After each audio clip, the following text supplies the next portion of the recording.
काय म्हणते माई, कशी आहे ती शाळा उडा? चांगली आहे. त्या शाळेचं नाव काय मग? जीप उच्च प्राथमिक शाळा. त्याला एक गोष्ट सांगू का? हो. आजच्या काळाने आपल्या हाती टॅबलेट आहे.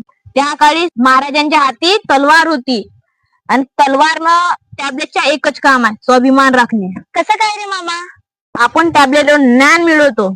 महाराजाने तलवारीवर स्वराज्य मिळवले. उपलब्ध साधनानं आपल्याला स्वाभिमान मिळायला पाहिजे. पण मामा, आजकालचे लोक स्वार्थी झाले आहे. आपण महाराजांची तुलना करू शकत नाही. इतकं तर का समजत नाही तुला? खरं आहे भासी, मला माफ कर. मला तुला असं नाही म्हणायचं होतं. मला स्वार्थ नको, मला स्वाभिमान हवं. स्वराज्यासाठी महाराजांनी इतकं काही केलं आपल्यासाठी. हे जे आपल्याला ज्ञान मिळालं, आपण याचा उपयोग समाजासाठी करू. बघ मामा, आपल्या हातात देशाचं भविष्य आहे. महाराजांचा आदर्श डोळ्यासमोर ठेवू, स्वाभिमानाने जगू आणि माणसाला माणुसकी देऊ. हो भासी, तू जे म्हणत आहे ते खरं आहे. आम्ही तर स्वाभिमान राखून तुम्ही पण राखा. जय जिजाऊ, जय शिवराय, जय शंभूराजे.